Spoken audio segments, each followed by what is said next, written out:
솔로몬은 성전 건축을 마치고서 이제 성전 봉헌식을 합니다. 온 백성들, 모든 고관대작들이 다 함께 모여서 이제 성전 봉헌식을 하는데 제일 먼저 한 일이 뭐예요?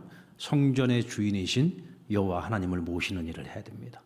그러니까 여호와 하나님을 모시기 위해서 무엇을 모셔와야 되죠? 하나님의 언약궤, 하나님의 언약궤를 모셔와야 됩니다. 그 언약궤를 이제 제사장들이 채에다 꿰어서 그걸 모시고 오는 거죠. 언약궤를 모시고 와서 어디에? 성전 안에 있는 성소를 지나 지성소 안에 여호와의 법궤인 언약궤를 모시게 됩니다. 그 언약궤를 모셔놓고 나올 때에, 들어갈 때가 아닙니다. 그들이 그곳에서 성소로 나올 때에 하나님의 임재가 임하는데 어떻게 임하였느냐? 구름 가운데 임하십니다. 그래서 구름이 성전 안을 가득 채웠다 그랬어요. 그러니까 제사장들이 안에 들어가 있을 때가 아니라 성소에 언약궤를 갖다 놓고 성소를 나올 때에 구름이 가득했다. 하나님의 임재가 그곳에 임하였다. 여러분들, 모세가 성막을 하나님 앞에 지어서 성막 봉헌을 할 때도 마찬가지였어요. 모세가 그 안에 들어갔을 때가 아니라 성막 안에 들어가서 나왔을 때 구름이 가득 찼습니다. 그러니까 하나님의 임재 가운데 있을 때 사람은요, 두려워서 그 앞에 들어갈 수도 없고 그 앞에 서는 것조차도 두려웠다는 거죠. 여러분, 저는 그것이 거룩함이라고 생각합니다. 거룩함. 하나님의 임재는요, 그 자체가 거룩함입니다. 그 하나님의 그 거룩하심 앞에 죄인인 인간은 아무리 스스로가 의를 쌓아 아무리 의로운 자라 모든 사람들로부터 추앙받는 자라고 할지라도 사람의 의를 가지고는 하나님의 의 앞에 설 수가 없는 거죠. 이와 같이 하나님의 언약궤를 모셨습니다. 여러분, 그것은 곧 성전의 주인은 하나님이시라고 하는 하나의 상징적인 것이죠. 그리고 하나님께서는 여호와의 법궤, 언약궤 위에 있는 그룹의 두 날개 그 사이에 하나님께서는 임재하셔서 대속죄일 날 하나님을 만나기 위해 대제사장이 발에 끈을 달고 방울을 달고 들어갑니다. 그리고 그것에 들어가서 하나님의 존전 앞에 서는데 바로 그것이 언약궤의 법궤 뚜껑 위에 있는 두 날개의 그룹 천사들, 그 그룹 가운데 사이를 시온좌라고 불러요. 이 시온좌에 임하시는 하나님을 만나고 하나님께 묻고 하나님께 답을 얻고 하는 그런 일들이 이루어지는 곳이 바로 지성소였습니다. 여러분들, 하나님께서 임재하지 않냐고 하나님이 함께하지 않는 성전이 성전인가요? 오늘날의 유럽에 우리 여행을 가서 보면 얼마나 고색창연한 참 아름다운 교회당들이 많고 또 그 가톨릭 성전들이 얼마나 많습니까? 근데 가서 보면은요, 거의 대부분이 그냥 관광지예요, 관광지. 거의 유물이 되어 있습니다. 주일날 실제로 모여서 예배드리는 사람들은 몇 명 되지 않아요. 그것도 머리 허연 노인들만 모여서 예배를 드린다는 거죠. 그래서 그 교회가, 그 큰 규모의 교회가 유지되기 위해서는 평상시에도 교회를 다 오픈해가지고 말하자면 관광객들의 관광 명소로, 그래서 그 관광 수입을 가지고서 교회가 보존이 되고 유지가 된단 말이죠. 여러분, 과연 그와 같은 교회에 하나님이 임재하실까? 제가 전에 갔을 때 한번 그 성전에 들어가서 그런 기도를 한 적이 기억이 나요. 하나님, 이곳에도 과거에는 정말 빈자리가 없이 성도들로 가득 채워져서 하나님 앞에 뜨겁게 예배했던 그 시절이 있었을 텐데 어쩌다가 교회가 이렇게 됐습니까? 하나님, 이곳에 다시 많은 성도들이 함께 모여 예배할 수 있는 그날이 오게 하시고, 그래서 이 나라도 다시 부흥케 하시고 이 땅의 교회도 다시 부흥케 해달라는 기도를 했었던 기억이 납니다. 여러분, 저는 우리 한국교회가 그렇게 안 됐으면 좋겠다. 한국교회가 그렇게 되지 않았으면 좋겠다. 점점 더 인구는 줄어들고 있죠. 그리고 교회도 역시 마찬가지로 다음 세대들이 점점 줄고 있죠. 이제 그런 현실을 생각을 해보면 그럼에도 불구하고 우리는 미래를 꿈꿔야 되고 희망을 꿈꿔야 되지만, 그러나 지금 이대로 이와 같은 현실이 계속 지속되어지게 된다고 한다면 앞으로 우리 다음 세대들이 과연 교회를 찾겠는가? 여러분, 우리도 만약 이대로 간다 그러면 불과 10년, 20년 후에는요, 교회가 텅텅 비게 될 겁니다. 그러니까 지금 정말 우리가 한국교회가 정신 차리지 못하면 지금부터 깨어서 다음 세대를 위해서 투자하고 다음 세대를 위해서 우리가 정말 목숨 걸고 사역하지 않으면요 희망이 없습니다. 하나님이 없는 교회가 무슨 교회당입니까? 멋진 건축물에 불과한 거죠. 이런 일들이 일어나지 않도록 정말 우리는 깨어 있어야 된다. 근데 여러분, 하나님의 그 지성소 안에 들어가는 그 언약궤 안에는 뭐가 들어가 있어요? 그 언약궤 안에 들어가 있는 것이 뭡니까? 네, 십계명 돌판이 들어가 있어요.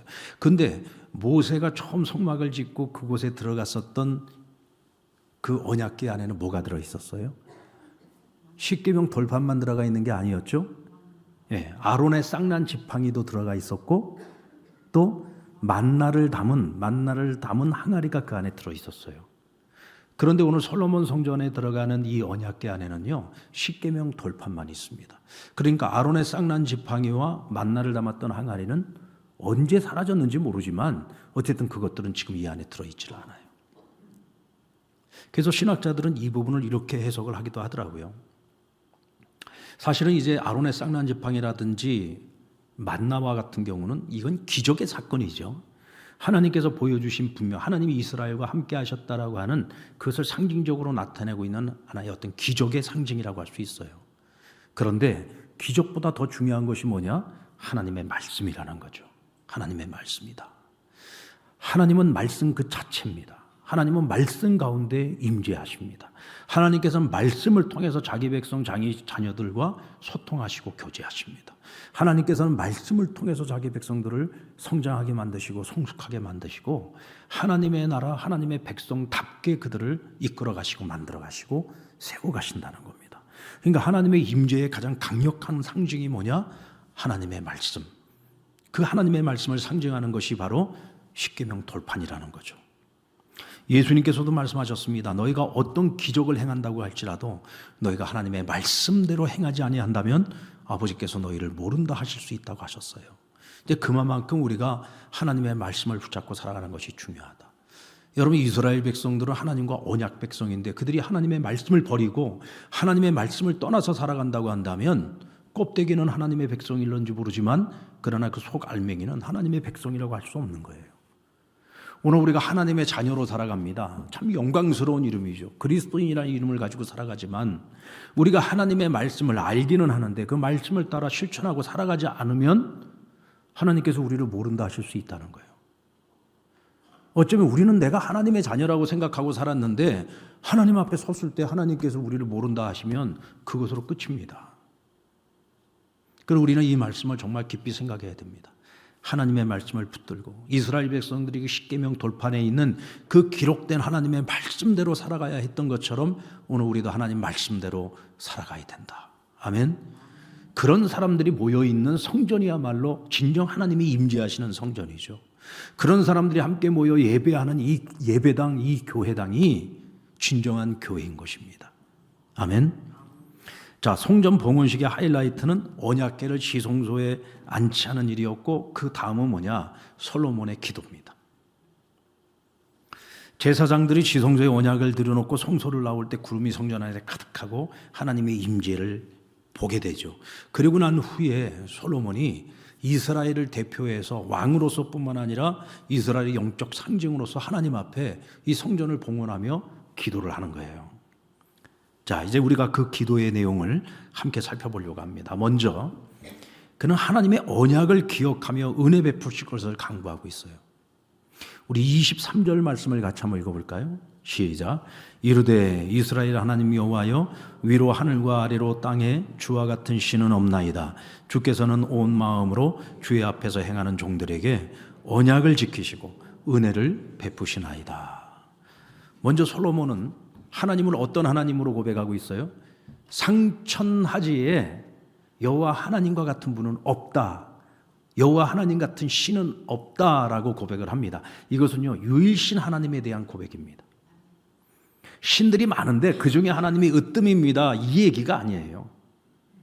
온 세상에 천하 만물 가운데 하늘과 땅 다 통틀어서 신은 오직 여호와 하나님 한 분밖에 없다. 이런 뜻입니다.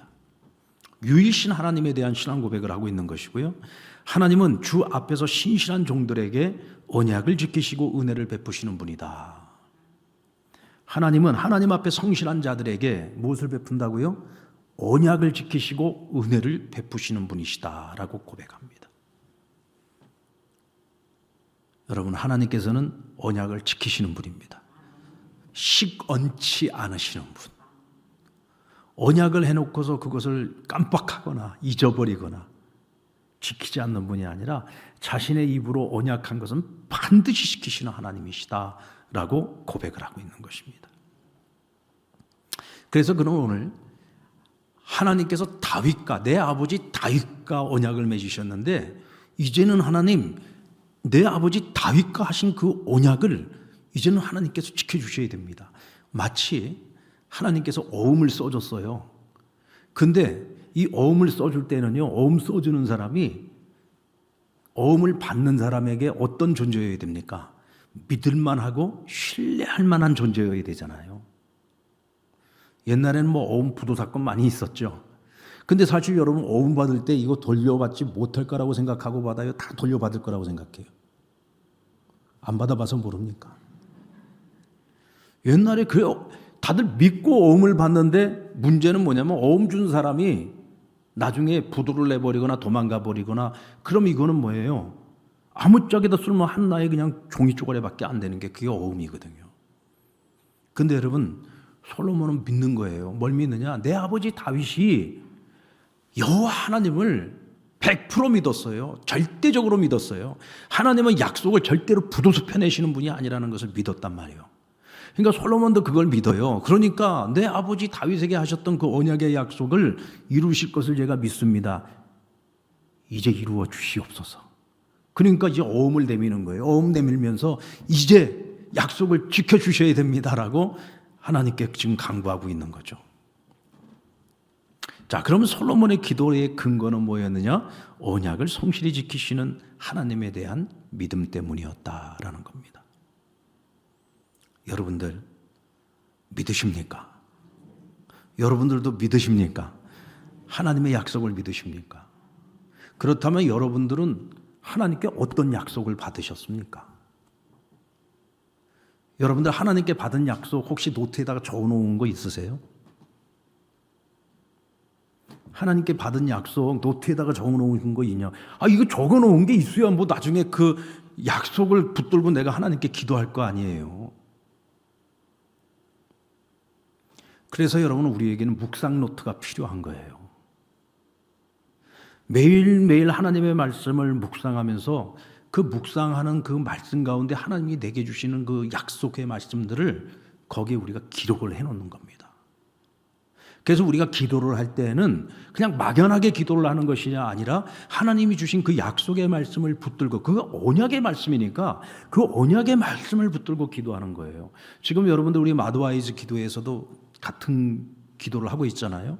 매일같이 하나님의 말씀을 묵상하면서 내 자녀를 위해서 기도할 때도 그냥 막연하게 기도하는 것이 아니라 하나님이 주신 약속의 말씀을 가지고서 자녀를 위한 언약의 기도를 드리는 거예요. 그래서 이 기도가 굉장히 힘이 있는 겁니다. 그냥 막연하게 자기 욕심으로 하는 기도가 아니라 하나님의 말씀을 가지고 성구를 가지고서 기도하는 것이기 때문에 굉장한 파워가 있는 거예요. 여러분 우리가 하나님 앞에 언약을 가지고 기도하려면 그만큼 우리가 하나님의 언약을 받아야 될래. 언약을 받으려면 어떻게 됩니까? 성경을 읽고 성경을 묵상해야 되는 거예요.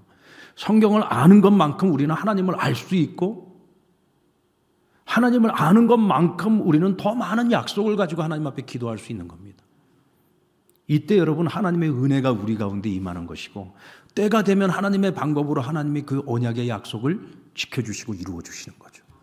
여러분 그게 우리 믿는 자들이 하나님의 자녀들이 누리는 축복입니다. 이게 축복이에요. 그냥 단순히 뭐 세상에서 뭐 부자가 된다거나 아니면 뭐 그냥 아무 어려움 없이 건강하게 오래 산다거나 이게 복이 아니에요. 매 순간마다 하나님의 언약의 약속이 내 삶 속에서 이루어지고 성취되어지는 것을 내가 경험하고 보고 확인하는 것 그게 축복이고 그게 우리가 주님 안에서 누리는 복입니다. 그거보다 더 큰 은혜가 없는 거죠. 그리고 25절 말씀을 보면 굉장히 중요한 얘기가 나옵니다. 25절 말씀을 우리 같이 한번 읽어보겠습니다. 시작. 이스라엘 하나님 여호와여, 주께서 주의 종 내 아버지 다윗에게 말씀하시기를 내 자손이 자기 길을 삼가서 내가 내 앞에서 행한 것 같이 내 앞에서 행하기만 하면 내게서 나서 이스라엘의 왕위에 앉을 사람이 내 앞에서 끊어지지 아니하리라 하셨사오니 이제 다윗을 위하여 하신 그 말씀을 지키시옵소서. 여러분, 이 말씀에서 우리가 특별히 주목해서 봐야 되는 부분이 어떤 부분입니까? 하나님께서 내가 이렇게 해줄게라고 하는 약속이 중요하죠. 그런데 그와 같은 약속이 이루어지기 위해서 너가 해야 할 일이 있다는 거예요. 솔로몬은 하나님께서 다윗에게 한 약속 중에 내가 이렇게 해줄게라고 하는 그 부분만 딱 떼서 기억을 한 것이 아니라 하나님께서 말씀해 주신 그 전문을 기억하고 있습니다. 그게 뭐냐? 내가 너에게 준 그 말씀을 잘 지켜 행하면, 정말로 너가 내가 볼 때 믿을만하고 신실한 사람이 되면 내가 너에게 언약하고 약속한 모든 걸 다 지켜줄게, 다 이루어줄게. 그리고 다윗을 통해서 들었던 얘기는 뭡니까? 내 아버지 다윗, 곧 너가 지켜 행하였던 것처럼 네 자식을 잘 가르쳐서 내 자식이 그것을 지켜 행하면 내가 너와 한 그 모든 약속을 다 이루어줄게. 반드시 그 앞에 전제 조건이 있다는 거죠. 근데 우리는 그 앞에 거는 딱 빼먹고 뭐만 생각을 해요? 하나님 주실 것만 생각하는 거예요.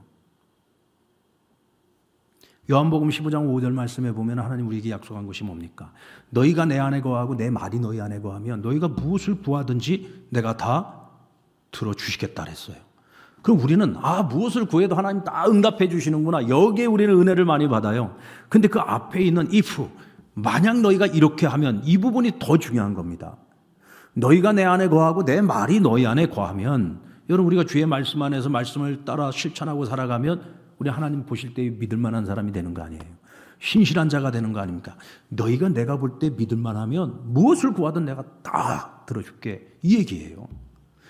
떼어놓고 생각하면 안 된다는 거죠. 솔로몬은 하나님의 말씀을 통으로 기억하고 있어요.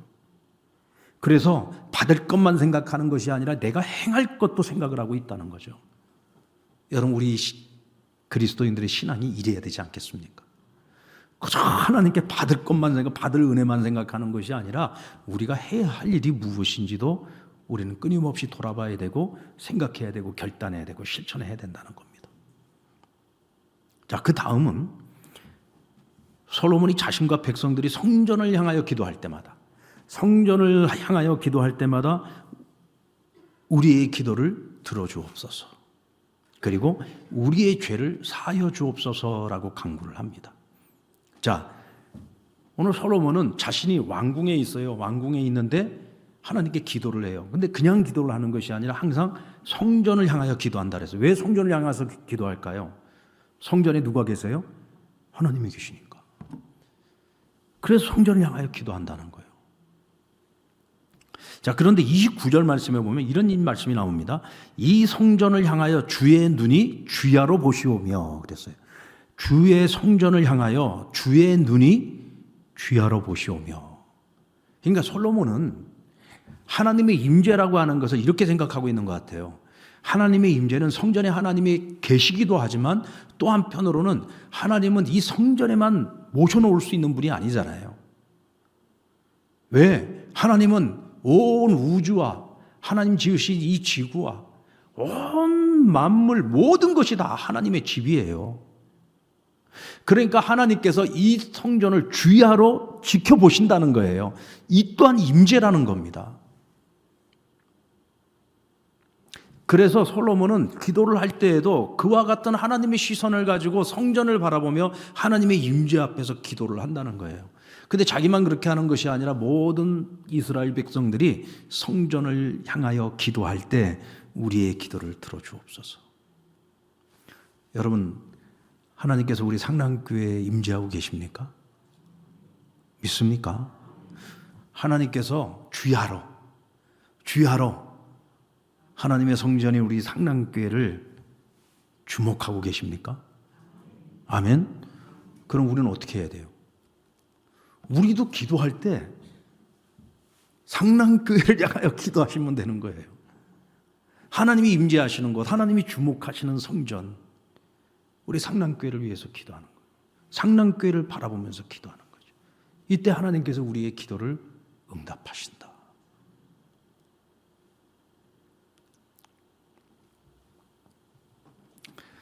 다니엘도 하루에 3번 예루살렘을 향해서 기도하지 않았습니까? 그것은 하나님께서 예루살렘 성전, 이미 그 시대에는 성전은 다 허물어지고 없었어요. 그럼에도 불구하고 성전이 있었던 그 터를 바라보며 다니엘은 하루에 3번, 그것도 목숨 걸고 기도를 했다는 거죠. 여러분, 그것이 어떻게 보면은 뭐 굳이 꼭 그렇게 해야 돼? 뭐 꼭 성전을 본다고 꼭 기도 응답을 받아? 이렇게도 생각할 수 있겠죠. 그러나 여러분, 그건 우리의 마음가짐입니다. 우리의 마음가짐. 우리가 상랑교회 성전을 바라보면서 기도할 때마다 교회를 사랑하는 마음도 더 커지지 않겠습니까?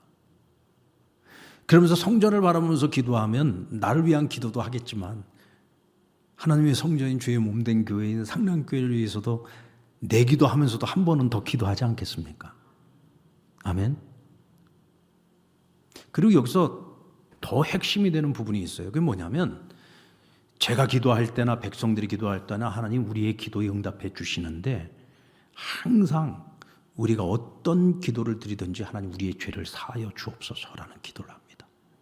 그러니까 모든 기도, 모든 성도들이 어떤 자리에서 어떤 상황 속에서 어떤 내용의 기도를 하든지 하나님 그 기도를 받으실 때 항상 뭐라고요? 그들의 죄를 사하여 달라는 기도를 하고 있어요.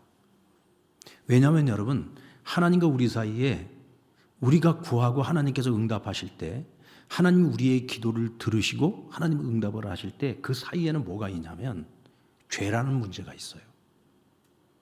그래서 우리가 하나님 앞에 먼저 기도를 드릴 때는 제일 먼저 해야 되는 것이 회개입니다. 하나님 앞에 감사도 해야 되지만 감사보다 먼저 해야 될 것이 뭐냐면 회개예요. 그래서 하나님과 나 사이에 이 죄의 문제를 해결해야 됩니다. 원죄의 문제는 예수님께서 이미 십자가에서 다 해결을 해 주셨지만 그러나 내가 일상의 삶 속에서 한 주간을 살아가면서 내가 하나님 앞에 나도 모르게 짓고 있는 여러 가지 죄들이 있잖아요. 그런 죄들이 하나님과 우리 사이에 담을 자꾸 쳐요.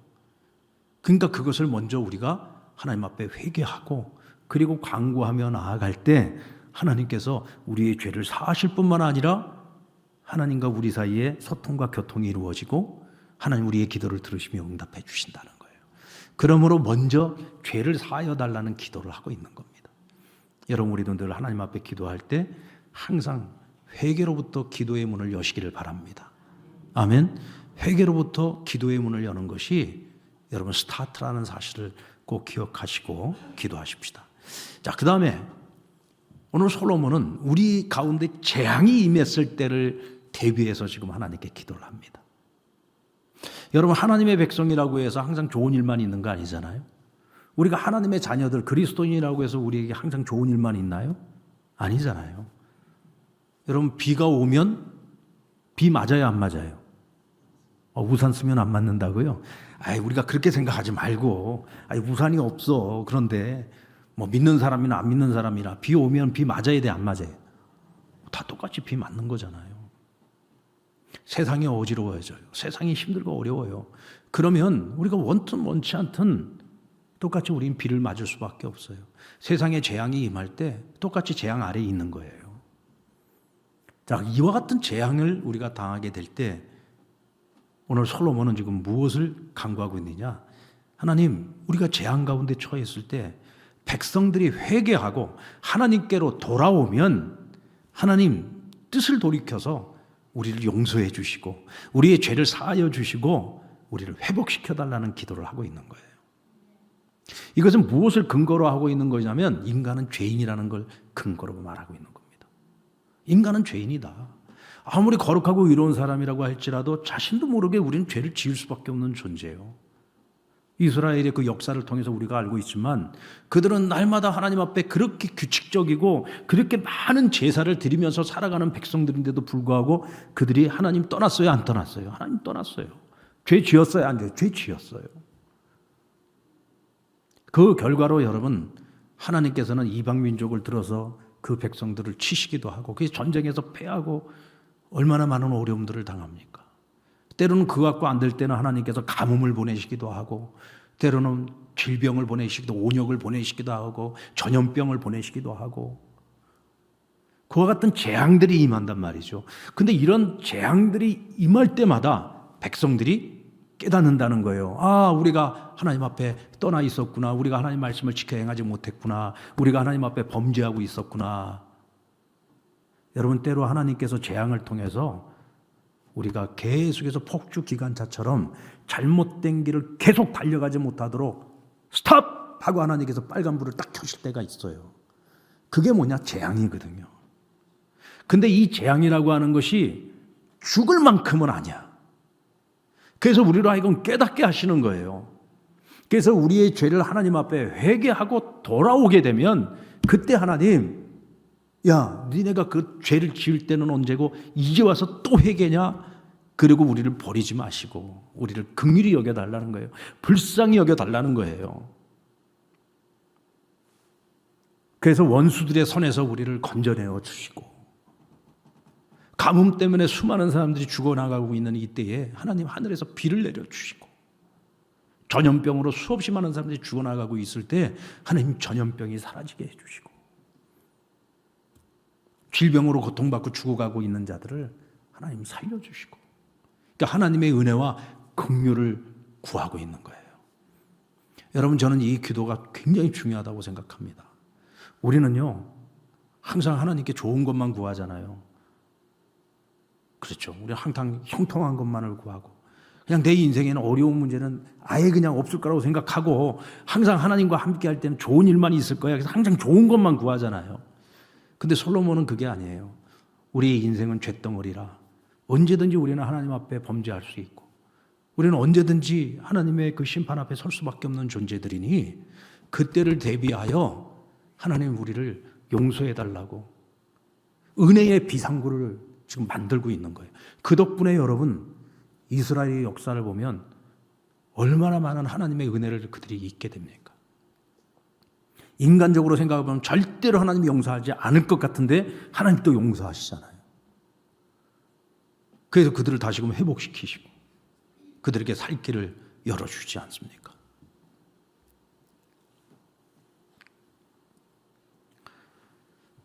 솔로몬은 하나님을 어떻게 알았을까?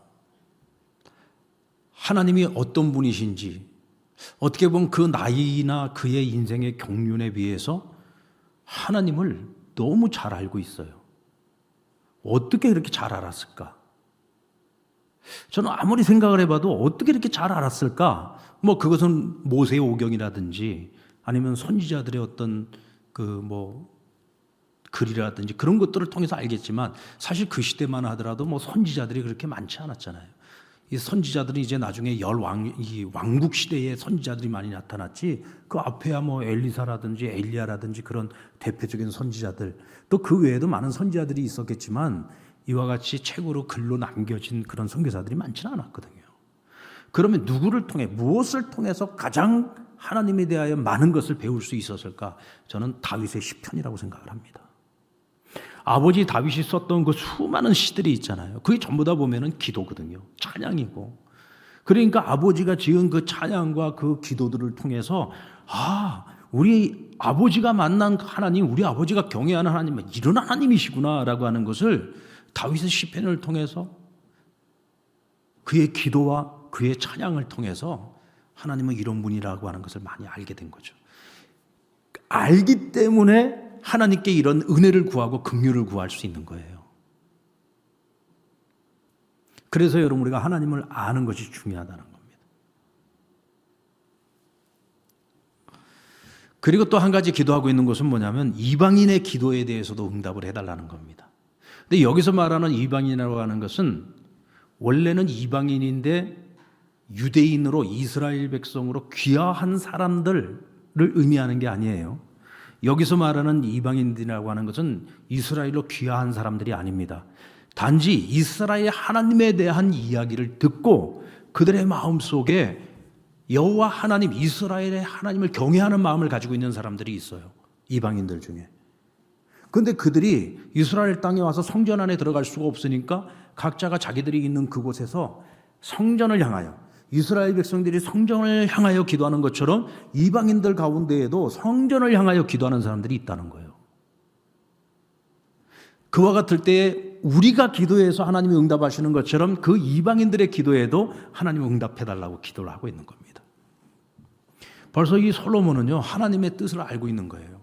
하나님께서 이스라엘 백성을 자기 백성으로 삼으실 때에 그저 그들만을 사랑하고 그들만을 축복하기 위한 것이 아니라 그들을 그루터기로 삼고 마중물로 삼아서 온 인류 모든 이방인들 가운데에도 하나님을 알게 하고 하나님을 경외하도록 하기 위함을, 그런 하나님의 뜻을 알고 있는 거죠.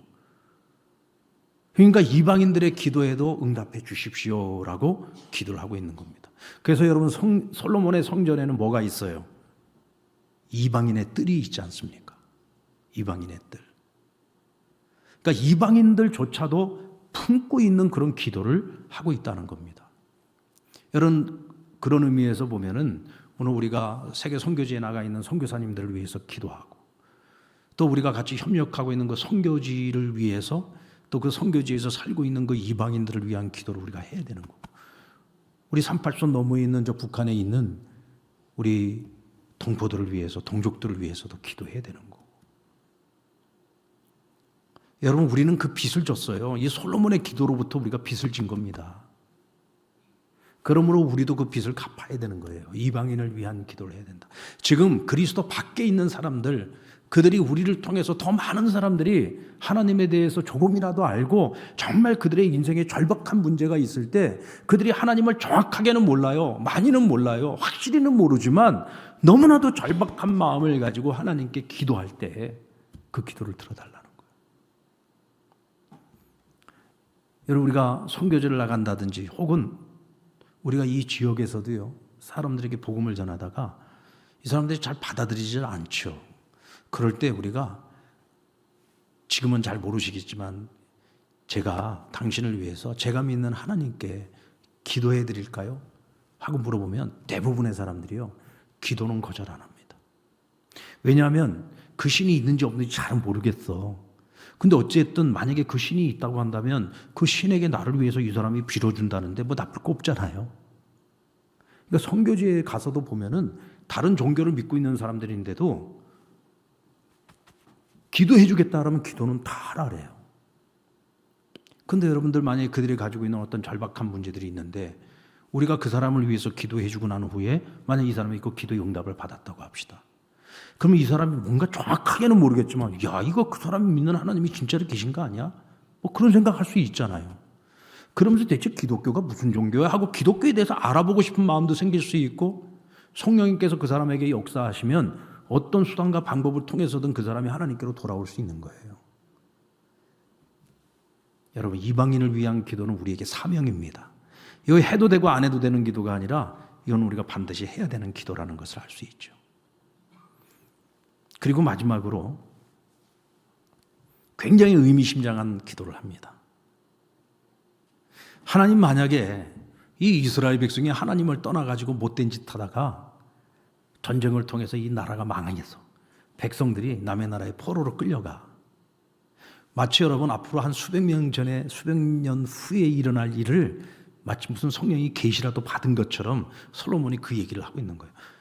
만약에 이스라엘 백성들이 정말 하나님 앞에 범죄해서 전쟁에서 지고 포로로 끌려가고 나라를 잃어버리고 포로로 끌려가게 되면 하나님, 그때 그 땅의 백성들로부터 우리 백성들이 그곳에 끌려가서 긍휼히 여김을 받고 불쌍히 여김을 받아서 굶지 않게 해주시고 고통받지 않게 해주시고 학대당하지 않게 해주시고 그들로부터 은혜를 받게 해달라는 기도를 하고 있어요.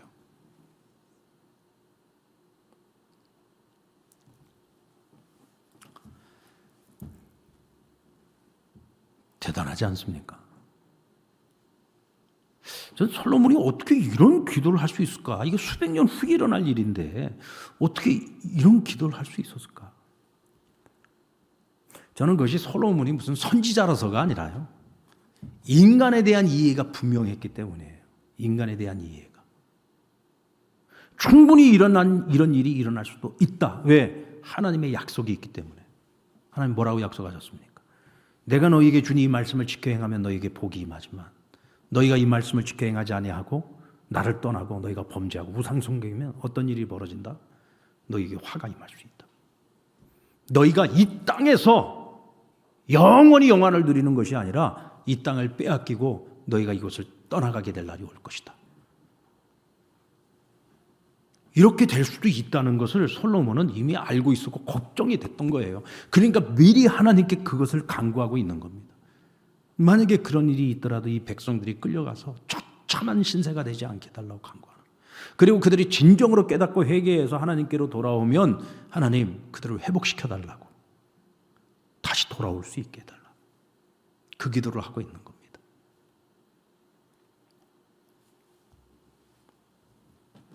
여러분, 우리에게도 저는 이 기도가 정말 필요하다고 생각합니다. 여러분, 좋은 일만 생각하지 마시고요, 좋을 때만 생각하지 마시고요, 어려울 때를 미리 준비하는 것도 중요합니다. 그래서 우리가 어려울 때를 삶으로도 준비를 해야 되겠지만 기도로도 준비를 할 필요가 있습니다. 기도로도. 그래서 저는 이것이 솔로몬의 지혜라고 생각을 합니다. 어쩌면 이스라엘 나중에 나라를 잃어버리고 포로로 끌려갔지만 그들이 다시 돌아올 수 있었던 것은 오늘 솔로몬이 하나님의 그 약속, 다윗과 한 그 약속을 붙들고 기도했던 이 기도의 힘이 수백 년이 지나고 난 후에 하나님께서 이스라엘에게 심판을 예고하시고 그러면서도 그들에게 미래와 희망을 주시기 위해 선지자들을 통해서 다시 돌아오겠다고 하는 그 언약의 약속을 주셨던 것이 아닐까라는 그런 생각을 해보게 됩니다. 사랑하는 여러분, 우리 개개인도 마찬가지 아닙니까? 지금 우리나라도 지금 여러분들 지금 우리가 진짜 6.25 사태가 6.25 사변이 일어나고 난 그 이후에 지금까지 보면 우리나라는 계속 성장만 해왔잖아요. 요즘 전 세계에서 지금 어떻게 보면 가장 잘 사는 나라가 됐고 부강한 나라가 됐어요. 근데 사실 저는 늘 그 기도를 하죠. 하나님, 이 나라가 절대로 전쟁이 일어나지 않게 해주십시오. 이제 여러분, 북한은요 핵을 가지고 있는 나라입니다. 38선 너머에 핵을 갖고 있는 나라, 그것도 미사일을 갖고 있고 탄도미사일을 가지고 있는 나라, 이미 핵을 장착할 수 있는 미사일을 가지고 있는 그런 나라입니다. 진짜 아닌 게 아니라 마음 먹고요, 핵폭탄 하나만 터뜨리면은 우리나라 사람들 거의 절반 이상이 지금 서울에 지금 다 수도권에 다 모여 살고 있잖아요. 거기다가 여러분 핵폭탄 한 두세 개만 터뜨리면은 끝나는 겁니다. 가장 위험성을 가지고 있는 나라가 사실은 이 한반도고 대한민국이에요. 절대로 그런 일이 일어나지 않을 거다라고들 이야기도 하지만 그건 알 수가 없는 겁니다. 여러분, 6.25 전쟁이 우리가 알고 일어났습니까? 전쟁이. 어느 날 갑자기, 그것도 주일날 갑자기 일어나는 거잖아요. 우리는 항상 깨어 있어야 되고 이 나라 이 민족을 위한 기도를 해야 됩니다. 우리가 그 기도를 안 하면 그 기도를 안 한 죄를 하나님 우리에게 부르실 거예요. 왜? 우리만이 그 기도를 할 수 있는데 우리가 그 기도를 안 했으면 나중에 하나님께서 우리에게 책임 물으시겠죠. 여러분, 좋은 날을 위해서 기도해야 되겠지만 어려운 날을 위한 대비하는 기도도 우리가 반드시 해야지 됩니다. 아멘. 어쨌든 솔로몬의 기도는 가장 중요한 것이 뭐냐? 나와 백성들이 늘 성전을 위해서 기도하겠다라고 하는 약속을 전제로 한 기도라는 거예요. 하나님, 우리가 기도할게요. 성전을 바라보며 늘 기도할게요. 그러니 그 기도를 하나님 꼭 들어주세요. 응답해 주세요. 우리의 죄를 사하여 주시고 하나님 꼭 이 기도를 들어주십시오 라고 하나님께 간구합니다. 그래서 여러분, 오늘 저와 여러분도 기도해야 됩니다. 기도해야 됩니다. 기도하지 않으면서 바라지 말고 기도하면서 바라자는 거예요. 기도하면서 바라자. 구체적으로 기도하면서 바라자. 할렐루야. 구체적으로 기도하면서 바라자. 아마 여러분들, 제가 말씀드리지 않아도 여러분들 개개인이 다 그 경험을 다 갖고 계실 거예요. 하나님께서는 우리가 정말 하나님 앞에 기도할 때 내가 하나님 앞에 기도한 거 하나님이 나중에 세월이 지나고 나서 보면 다 들어주셨잖아요. 얼마나 구체적으로 들어주셨어요. 근데 보니까 기도도 구체적으로 해야 되겠더라고요. 정말 이것도 하나님이 들어주실까라고 생각하며 그래도 한번 해볼까 하고 했던 기도까지도 하나님은 다 들어주시더란 말이에요. 구체적으로.